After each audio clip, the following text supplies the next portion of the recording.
नमस्कार, मी सिद्धेश ताकवले आणि आपण पाहताय जय महाराष्ट्र बुलेटिन मध्ये आपलं सगळ्यांचं स्वागत। बुलेटिनच्या सुरुवातीलाच घेऊयात काही राजकीय घडामोडींचा वेगवान आढावा। राजकारण सुपरफास्ट मध्ये जबरदस्तीचं धर्मांतर यावरती कायदा पास झालेला आहे, अशांवरती कारवाई देखील करणार आहोत। राज्यमंत्री पंकज भोयर यांनी प्रतिक्रिया दिली आहे।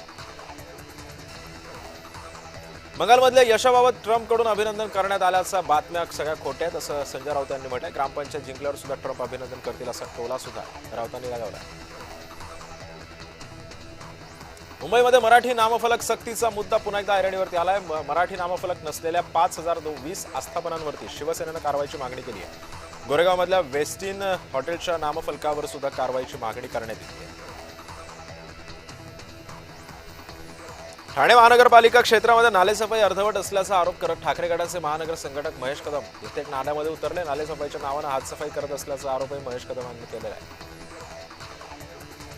नसरापूर प्रकरणी विकृत माणसाकडून घडलेल्या घटनेबाबत कारवाई झाली पाहिजे, या अनुषंगानं न्यायालयामध्ये पुढचा निर्णय होईपर्यंत प्रणिती शिंदे यांनी विनाकारण राजकारण करू नये असं म्हणत पालकमंत्री जयकुमार गोरे यांनी शिंदेंवर हल्लाबोल केला। शक्ती कायदा प्रारंभी मसुदा होता, मात्र आता यामध्ये सुधारणा केलेल्या आहेत। सरकारच्या जबाबदारीचा हा विषय आहे। सरकारनं गांभीर्याने घेत लैंगिक अत्याचाराच्या आरोपींना पॅरोल न देण्याच्या सूचना सुद्धा देण्यात आलेल्या आहेत। न्यायालयानं पुण्यातल्या आरोपीची मुक्तता पॅरोलवरती कशी केली हे देखील समोर येईल अशी माहिती चित्रा वाघ यांनी दिलेली आहे। राज्यामध्ये सध्या जनगणना SIR हे काम सुरू आहे। BLO शिक्षकांची नियुक्ती सुद्धा झालेली आहे आणि याच पार्श्वभूमीवरती त्यांच्याकडे प्रशिक्षणाचं काम शालेय शिक्षण विभागाकडून देण्यात आलेलं आहे। शालेय शिक्षण मंत्री राज्यमंत्री पंकज भोयर यांनी या संदर्भातली माहिती दिली। भाजपचा अजेंडा हिंदू विरुद्ध मुस्लिम आणि जातींची विभागणी करणं हा आहे। निदा खान प्रकरणामध्ये बोलताना हर्षवर्धन सपकाळ यांनी हा आरोप केलेला आहे।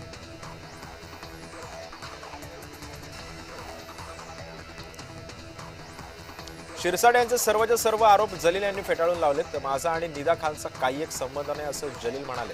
तिच्यावरती चार्जशीटमध्ये कुठलेही आरोप निश्चित होतात ते पाहू अशा शब्दामध्ये जलील यांनी निदाला पाठीशी घातले। ट्रम्प यांनी गावाकडे निवडणूक निकालाचे सुद्धा अभिनंदन केलं तर आश्चर्य वाटू देऊ नका असं सपकाळ यांनी टोला लगावलाय। आंबा आणि काजू उत्पादक शेतकऱ्यांच्या प्रश्नावरती गेल्या 2.5 महिने सातत्याने पाठपुरावा करत आहोत। संघर्ष सातत्याने करतोय, परंतु सरकारकडून म्हणावा तसा प्रतिसाद मिळत नाहीये, त्यामुळे तीव्र आंदोलन करणार असल्याचा इशारा राजू शेट्टींनी दिला। राज्यामध्ये महिलांवरील अत्याचारामध्ये प्रचंड वाढ झाली। सगळीकडचंच प्रकरण अतिशय गंभीर आहेत। मुख्यमंत्र्यांनी अशा प्रकरणांमध्ये जातीनं लक्ष घालावं। आम्ही राजकारण कधीच मध्ये आणलेलं नाही। महिला सुरक्षित आणि नागरिक सुरक्षितता ही कुठल्याही सरकारची जबाबदारी असते असं वक्तव्य खासदार सुप्रिया सुळेंनी केलं।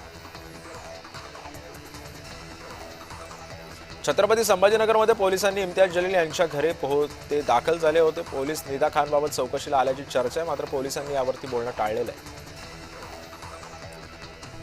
निदा खान प्रकरणामध्ये इम्तियाज जलील यांचा हात आहे। ज्या खोलीमध्ये निदा सापडली ती एक नगरसेवकाची खोली होती। जलील नाशिकमधल्या आरोपींची पाठराखण करतात असं मुख्यमंत्री फडणवीसांना सांगून या प्रकरणामध्ये सखोल चौकशीची मागणी करणार असल्याचंही संजय शिरसाट म्हणाले।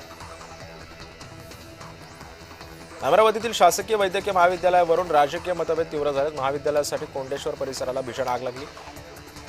यावेळी ती जागा सुद्धा मंजूर झाल्याचा दावा आमदार रवी राणा यांनी केला होता, तर बच्चू कडू यांनी शासकीय वैद्यकीय महाविद्यालय अचलपूर येथे व्हावं यासाठी मुख्यमंत्र्यांना पत्र लिहिले आहे।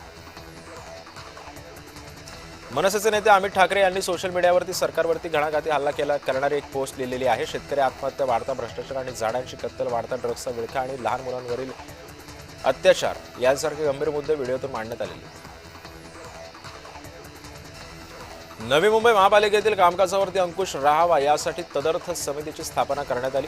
2 महिन्यांपासून एकही बैठक न झाल्याने शहराचा विकास रखडलेला आहे। शिवसेना नगरसेवक अनिकेत म्हात्रे यांनी मनपा सचिवांची भेट घेत तक्रार दाखल केली। त्यानंतर आठवड्याभरातच तदर्थ समित्यांची बैठक घेऊ असं आश्वासनही सचिवांनी दिलं।